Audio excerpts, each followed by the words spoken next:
Welcome back, viewers. This is Resistance Radio Music Video Series. I'm your host, Brother Theron.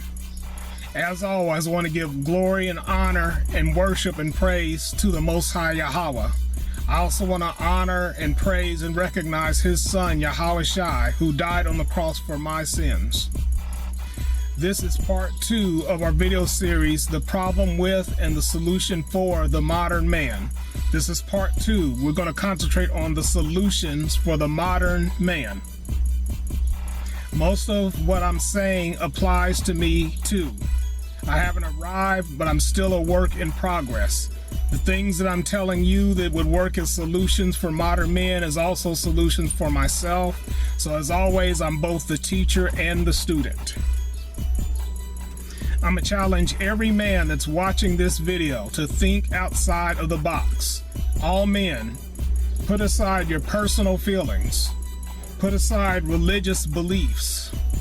Put aside media lies and influence. Those of you that watch CNN, CBC, Fox News, all the other media outlets, I'm challenging you to put aside what they've been taught you and what you've been indoctrinated with. Those of you that are American patriots, put aside your patriotism. I know as patriots you're loyal to America, you're loyal to American beliefs, you're loyal to American government, American idealism. Put all that aside and hear the truth about the solutions for the modern man, because some of the solutions aren't going to be found in the idea of patriotism. Learn your history. Know who you are and what to do, not what the media says that who you are and what you're supposed to do. What I'm saying is the media has its own ideas about what men are supposed to be, who they're supposed to be, what they're supposed to do, and if they sit there and tell you enough times, you'll start to believe everything they say, even if it's against your nature and against your personal beliefs and against your cultural beliefs. Read. This is especially true for you melanated men. Read, study, and meditate. When I say meditate, I'm not telling you to get into a squatting position and channel spirits and try to contact your ancestors. That's not what I'm saying. When I say meditate, I'm saying breathe, relax, control your breathing, your inhaling, your exhaling. Close your eyes, meditate, concentrate on what you've read, concentrate on the history, concentrate on whatever that particular writer is trying to convey to you and what it's saying to your spirit. I would recommend that all of you watch the video series called Know Your Enemy by the Fuel Project. I'll say it again, Know Your Enemy by the Fuel Project. It has at least 78 parts and it's been around for a long time. I first heard of and watched Know Your Enemy all the way back in 2013, about 9 years ago. I would even recommend you, and if those of you that are married and have children, your whole family sit down and watch it. Most of it is just a history lesson. It's age appropriate. But Know Your Enemy says a whole lot about world history, and it's very important for both melanated men and non-melanated men. Turn off CNN, turn off Fox, turn off Disney, turn off all these media news outlets. They give you some truth and a lot of lies. They give you some accuracy and a lot of inaccuracies. Open up your books and read. I would tell all of you, challenge religious and political leaders on why true, and I emphasize true, ethnic history is not being recognized. America is a melting pot of many ethnicities, many cultures, many societies, many groups. Why is it only certain groups' history and certain groups' world history is being focused on, while much of the world history of other ethnic groups and other cultures is being ignored or tampered with or lied about? This is something you need to challenge your religious and your political leaders to explain to you. Get a weapon. or weapons. This applies to me too. Get ammo. Go to the range, and as soon as your children are old enough, take them to the range with you. This goes for your daughters and your sons, and teach them how to shoot. Self-defense is self-explanatory. Every able-bodied person needs to understand self-defense. Every able-bodied person needs to be able to practice self-defense. Discuss all of this with your wife if you're married, and prepare her for it, even if she doesn't understand or disagrees. So what I'm saying to you married modern men, you need to explain to your wife, and when your children are old enough, that we are at war with our enemies. And during war times, we have to be warlike. We have to have strategy. We have to have an art of war. We have to have a means of war. Even if your wife doesn't understand what you're explaining to her, or she doesn't agree, you still need to prepare yourself, prepare your wife, prepare your children for possible conflict. Sometimes modern men need to act in the family's best interest, even if it's against the wife's will and against her feelings and against her plans. This is not a jab at women, but women think differently, feel differently, plan differently, imagine differently than men do. Men have to be aware of this, and men have to act in the family's best interest, even if it doesn't go right along with how the woman dreams or imagines or wills things to go in the relationship. I would advise those of you that can't legally own or carry a weapon, get a weapon anyway. Yes, Brother Theron said it. If you can't legally carry or own a weapon because of a felony conviction or some past event that you supposedly did or didn't do, get a weapon anyway. Every man has a biblical right to protect himself, his wife, his property, his belongings, and his family. Let me say that again, modern men. Every man has a biblical right to protect himself, his wife, his property, his belongings, and his family. With that, we're going to go to the scriptures.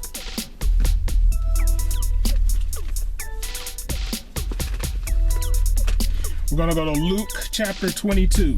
This is concerning arming yourself. You don't hear that in church that our Savior told us to arm ourselves. The proof is right here in red letters. Luke chapter 22. I want to read verses 36 through 38. Luke 22.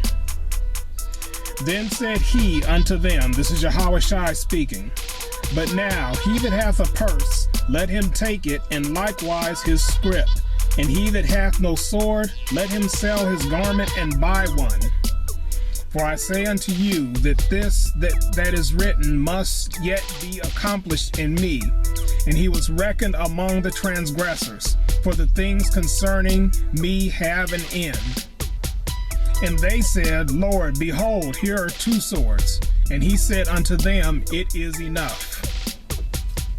So simply put, Yahushua was very aware of the times and was very aware that the disciples' lives could be in danger, and he advised them to carry 2 swords. But most Christian churches will teach you that Yahushua and God is all about love, all about unity, all about peace. Those are attributes that he is about, but he's also about war and self-defense and common sense. Next, we're going to go to Mark 14:47. Well, actually, before we even go to Mark 14 and 47, we're going to go to Luke. We're going to stay in chapter 22, Luke 22. We're going to go down to verse 49 and read to verse 51. We're still in Luke 22. We're going to start with verse 49.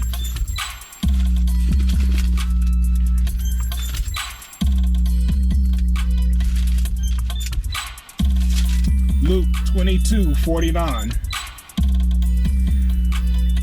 When they which were about him saw what would follow, they said unto him, Lord, shall we smite with the sword? And one of them smote the servant of the high priest and cut off his right ear. And Yahushua answered and said, Suffer ye thus far. And he touched his ear and healed him. Notice Yahushua did not stop his disciples from cutting off the ear of one of the high priests. He could have easily stopped them from doing it. He allowed them to attack the high priest, cut off the high priest's right ear. Yahushua still showed mercy to the high priest, picked up his ear, put it back on his head, and healed him. The point is, we're still supposed to carry swords and be prepared to fight to defend ourselves and those that we love. Moving on, Mark 14:47.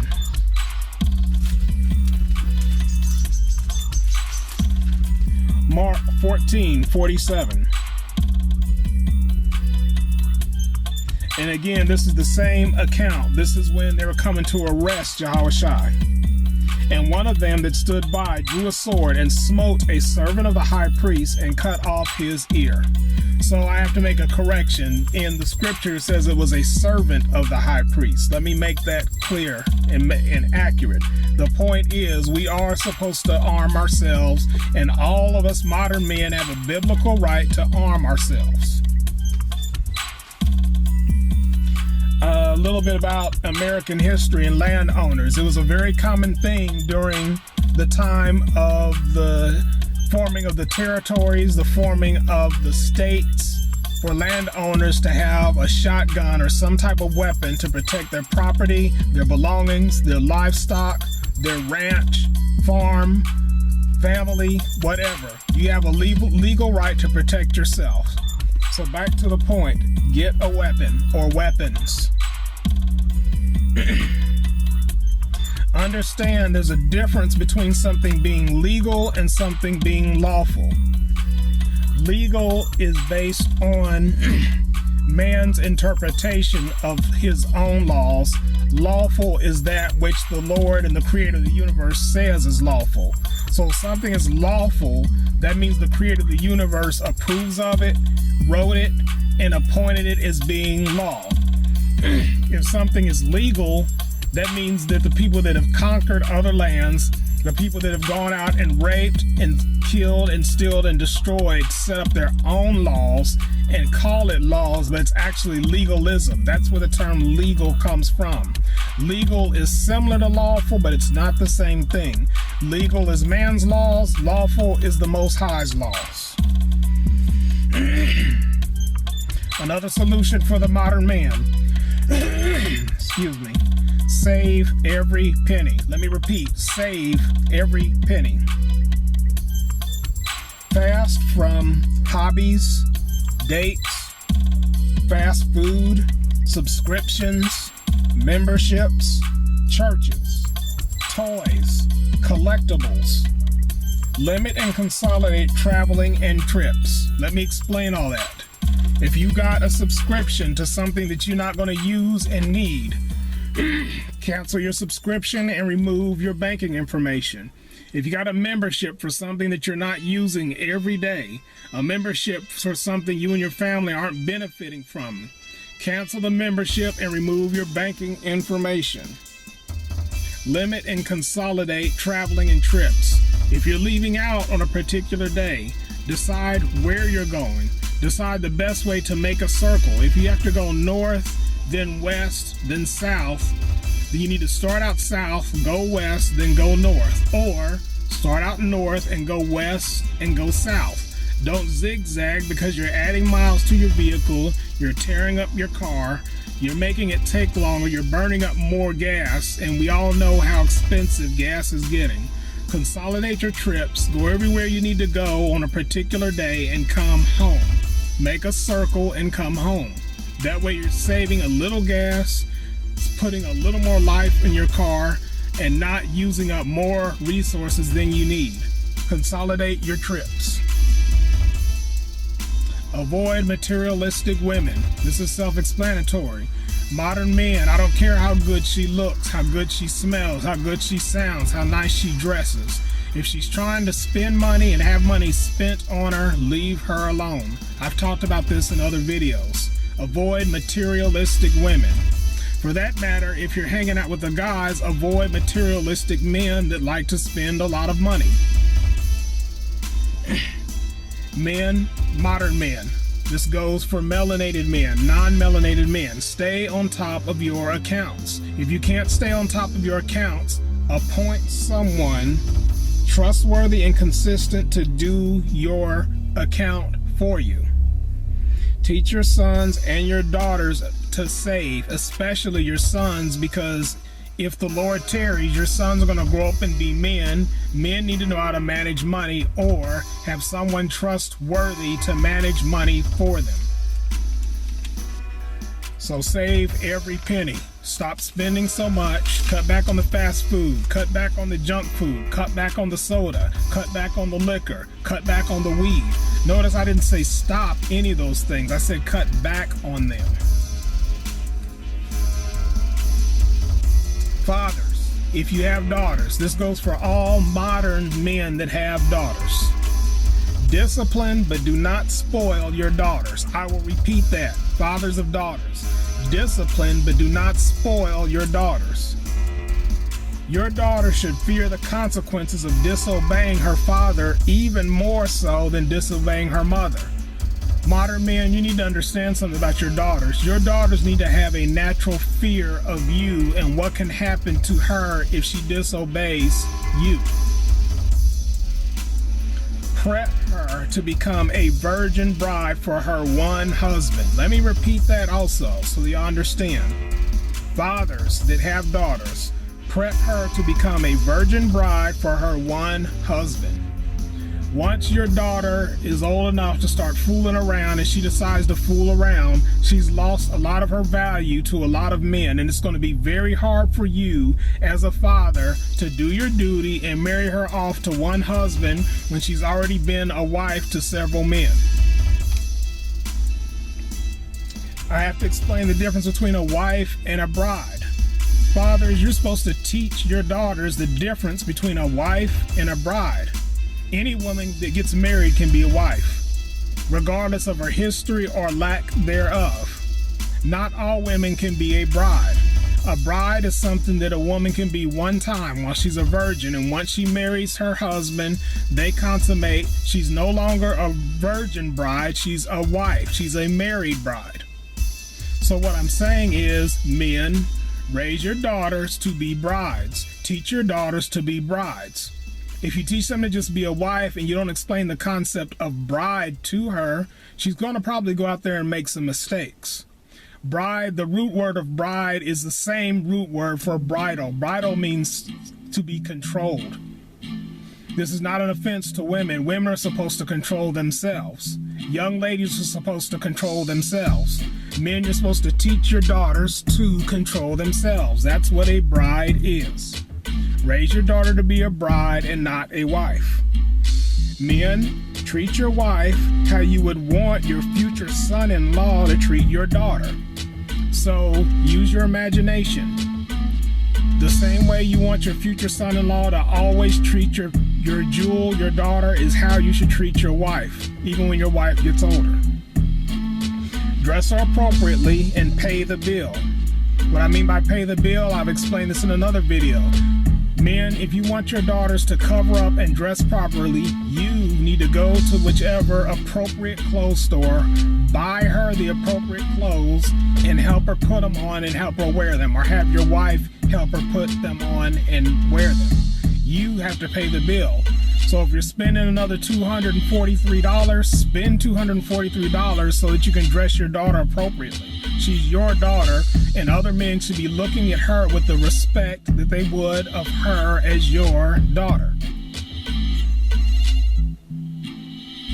Tough it out with her mom, your wife, at least until all the children leave home for good.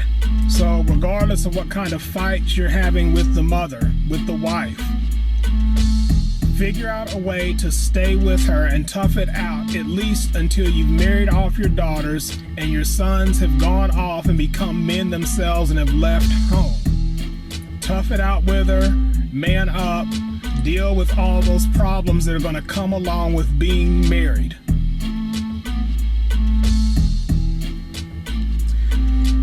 Those of you that are married, seek guidance and counseling from older, wiser, solid couples that have been married anywhere from 20 to 50 years or more.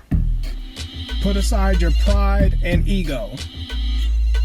What I mean by that is men have a tendency to think they can figure it all out on their own, that they know it all on their own, that they don't need to be told by anyone what to do, how to do it, when to do it.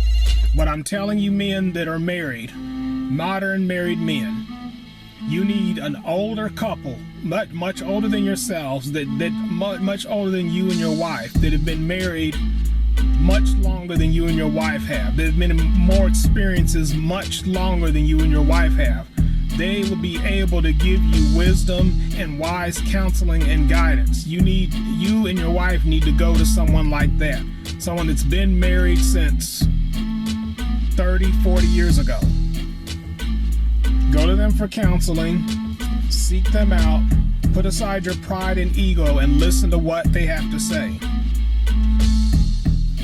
There's about a 90% chance that your wife or wives will disrespect, neglect, challenge, yell at, hurt, or embarrass you. Let me say this again. 90% of the women, 9 out of 10 of them at some point, your wife or wives will disrespect, neglect, challenge, yell at, hurt, or embarrass you. Men, I'm giving you 2 words. Take it.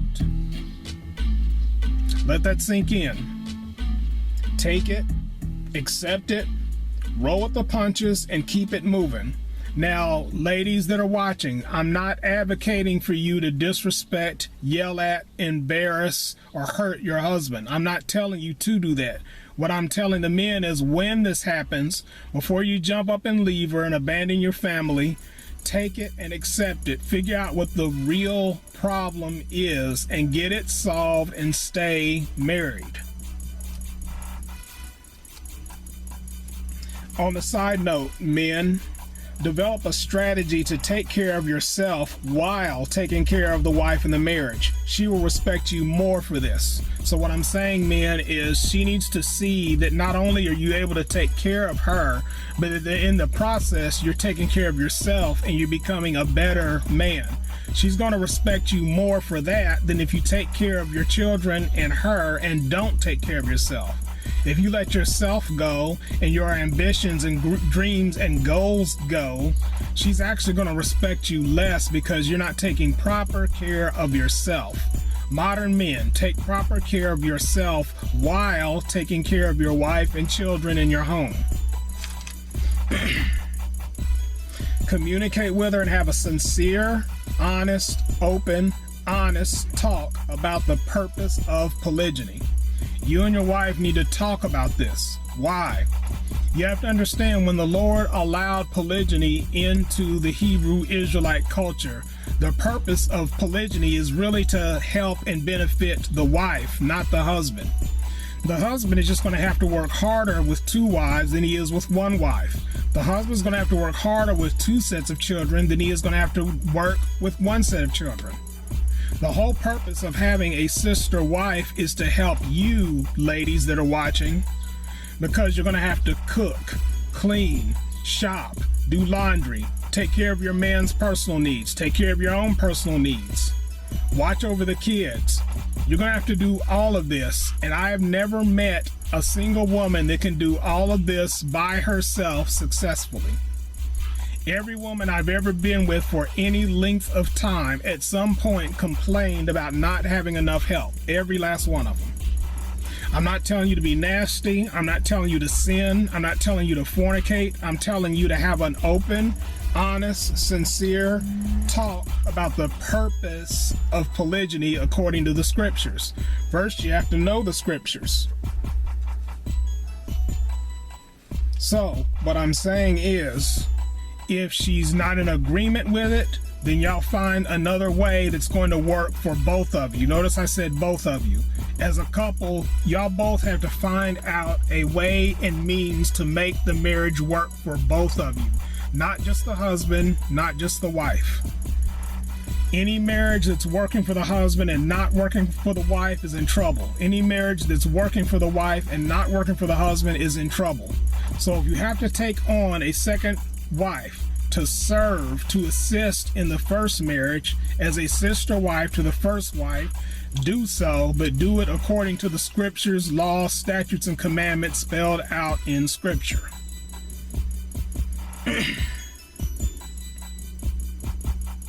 Men, you need to manage your anger, frustration, and defeat without violence. Every man that's experienced anything in life is going to experience anger, frustration, and defeat. Men, we have to lose in order to win. You're going to lose some fights. I'm telling you to manage it without violence. You can be angry about something and not be violent. You can be angry at your wife and not be violent towards her. You can be angry at your children and not be violent towards them. Manage your anger, frustration, and defeat without violence. Men, pay attention. This is a warning from Brother Theron. If you drive her away, one of two things is going to happen. If you get angry and violent with your wife to the point where you drive her out of the house, two things are going to happen. Either A, she's not going to come back to you at all. That's what's most likely going to happen. Or B, she'll eventually come back to you, but she's forever changed. That means she's not going to be the same woman she was that you drove her away. If it gets that bad where you drive her away and she leaves, she's going to come back changed and different than how she was before you drove her away. Another solution for the modern man: think and act outside of the box. Think and act outside of the box. Let go of religion. Let go of emotions. Let go of political views. Let go of society's policies. Let go of political correctness. You have to let all that go and think and act outside of the box. You're going to be in situations where you're going to have to do things you would not normally do. You're going to have to say things you would not normally say. You're going to have to invest money in things you would not normally invest money in. You're going to have to invest time into things you would not normally invest time in. This is a reality for all modern men, melanated men and non-melanated men. Think and act outside of the box.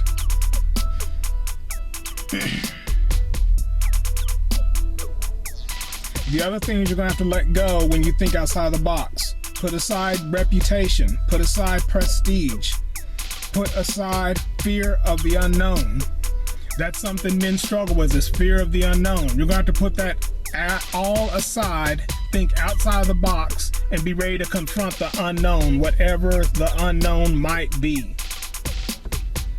One thing I want to say about political correctness: that's a new concept. It was come up with and designed by people that are the enemies of dark-skinned people. The whole concept of political correctness is neither historical nor biblical.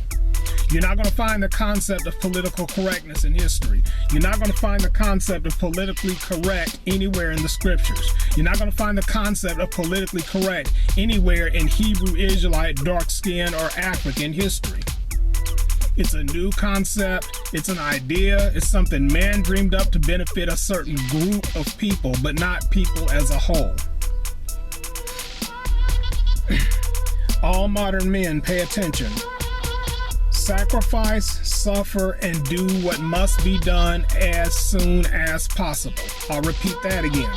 Sacrifice, suffer, and do what must be done as soon as possible. This includes taking some risks. It's actually the responsibility of modern men, no matter what color, no matter what ethnicity, no matter what culture, no matter what your historical significance is, all men must be ready to take some risks. That goes for your relationships, parenting, jobs, anything you're trying to do in life, anywhere you're trying to get in life. One of the solutions for the modern man is sometimes take risks. Let's talk about employment, work. Simple. Stay on your job as long as possible. I'm not talking about people that get fired unintentionally. I'm not talking about people that get injured and have to take time off and away from work. I'm not talking about men that develop a mental illness or handicap and are unable to work. I'm talking about healthy well-bodied, able-bodied men. Stay on your job as long as possible. Bite your tongue and zip your lips. That means know when to shut your mouth. We're going to go to the scriptures on that too. The first scripture about the tongue is Proverbs chapter 18, verse 21. Proverbs chapter 18, verse 21. We're going there first. Proverbs 18 and 21. Death and life are in the power of the tongue, and they that love it shall eat the fruit thereof. The next one about the tongue is Proverbs 21 and 23. Proverbs 21 and 23. Whoso keepeth his mouth and his tongue keepeth his soul from troubles. The next one's going to be in the New Testament, the book of James. James chapter 3, verse 8. But the tongue can no man tame. It is an unruly evil full of deadly poison. The final passage on the tongue. This is in the Apocrypha, one of my favorite books now. Ecclesiasticus chapter 28. Much of this chapter is about self-control, but these two verses specify. Ecclesiasticus chapter 28, verse 12. If thou blow the spark, it shall burn. If thou spit upon it, it shall be quenched. And both of these come out of thy mouth. The simple meaning behind that is because of your mouth, both good and profitable things and terrible and destructive things come out of the same place. Ecclesiasticus chapter 28, verse 18. Many have fallen by the edge of the sword, but not so many as have fallen by the tongue. Modern men, how many times have you said something you didn't intend to say? Modern men, how many times have you spoke when you weren't supposed to speak, or said it in a manner that you weren't supposed to say it and something terrible happened? Death and life are in the power of the tongue. Get your thoughts under control first, and then get your mouth under control. I'm saying this because it does apply at your jobs, because there's a lot of things you want to say to your supervisor, boss, CEO that you don't need to be saying. So control your tongue and don't say those things. There's a time and a place for it, but the time and place for it is not when you're in danger of losing your job. Moving on. We're going to talk about the on-the-job relationships and affairs. A lot of modern men are familiar with this. I'm talking about when you're married or not and you're on the job and there's this woman that's unlike any other, and sparks start to fly and things happen, or things potentially could happen. On-the-job affairs are not advisable, but are common. But I'm telling you, I'm never going to advise anyone to get involved with anyone of the opposite sex on their job. But I'm also aware that it's a very common thing, especially when you work the type of job where you're forced to work overtime and you're at the job from 12 to 16 hours every day. I've worked jobs where I was at the job for 12 hours and I spent more time on the job than I did at home. On-the-job affairs are not advisable but are common. Avoid if possible, but manage when unavoidable. Let me repeat that. Avoid them if possible, but manage it when unavoidable. So what I'm saying is, if you find yourself involved with someone on the job, manage it in such a way that you don't endanger your job. Manage it in such a way that you don't destroy your life. Manage it in such a way that you don't lose your property. I can't tell you how to, I'm just telling you to do it. Avoid it if possible, but manage it when unavoidable.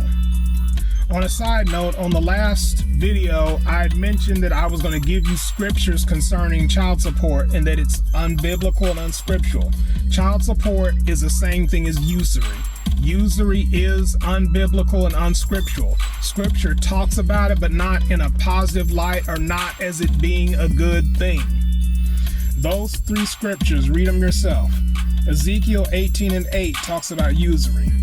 Nehemiah chapter 5 verses 1 through 12 talks about usury. Habakkuk chapter 2 verse 6 talks about anyone taking something that they didn't work for and doesn't belong to them, which is exactly what child support does. So those three scriptures address usury, which usury is the same thing as child support. Again, it's Ezekiel 18:8, Nehemiah 5:1-12, Habakkuk chapter 2 verse 6. To make it short and simple, no one has a right to take something that you worked hard for and force you to give it to someone else. If a woman wants you to support her child, that woman needs to stay with you and y'all support your child according to the scripture, unless she has a biblical reason to divorce you. There's only 3 biblical reasons for a woman to leave her husband. If it doesn't fall under that category, she needs to stay with her husband and they need to support their child. Men work at their job site, but work for themselves, wife, and family. So you run into modern men and they say, I work for Sprint, I work for Garma, I work for Price Chopper. No, you work at those locations. You work for yourself. You work for your wife. You work for your children. You work for the Most High Yahweh. So don't get it mixed up, modern men. Your purpose of going to work is to work at the job site until it's time to leave the job site, but you work for the things and the people that you care about and love. When you're on the job, learn so that you can move up. Learn as much as you possibly can. During wartime, there's a time and place for dishonesty. Women that are watching, you need to understand something about your husbands. There's going to be times where he's going to hide the truth from you. There's going to be times where he's going to flat out lie to you. During war, we have to practice subterfuge and we have to practice strategy. All Israelite men in America, all dark-skinned Latinos, Native Americans, so-called African Americans are at war with their enemies. During wartime, there has to be strategy. So women, when your man lies to you and hides things from you, there is a reason why. Before you pack your bags, leave, and head down to family court to file your divorce papers, you need to find out what he's hiding from you and why he's hiding it from you. If he's lying to you, you need to find out why he's lying to you. There may be an acceptable, strategic reason why he's keeping things from you. So before you pack up and leave, take that into consideration, sit down, talk with your husband, even if you're angry at him, and figure out what's going on with him and what's going on in his life. He's already under attack. I'm not telling any man to sin. I'm not telling any woman to sin. I never advocate any transgression of the law. Sin is transgression of the law. What I am saying is, when he's dishonest, when he hides things, when he lies things, often there's a strategic reason why. It's your responsibility to find out why. The final, most important solution, I'm going to make this brief. Brotherhood, unity, and empowerment amongst the tribe, clan, and unit. Brotherhood, unity, empowerment first. Get your own things, whatever it is that you need out of life, whatever you're looking for, get it for yourself first, then help your brother and your unit and your clan and your tribesmen get theirs. Brotherhood and unity means sticking together. I'm calling all Israelite men and women to stick together. No envy, coveting, sloppy seconds, taking turns, etc. Men, stop doing sloppy seconds. Men, stop coveting other men's wives. Men, stop being adulterers, which is being with another man's wife. Men, quit trying to take what belongs to other men. Be thankful for what's yours. Preserve and keep what's yours. Brotherhood, unity, and empowerment. That's the final solution that I have for all men, especially dark-skinned men. Brotherhood, unity, and empowerment amongst the tribe, clan, and unit first. I hope you were edified by this video. Modern men, I hope you make the necessary changes in your life. This video is for you. If you like this video, please like, please comment, please subscribe, please share. Please donate. I'll leave my information to contact me. I'll leave the information where you can check out my music, and I'll leave the information where you can donate to me. As always, I pray that each of you are blessed, and we'll see you next time.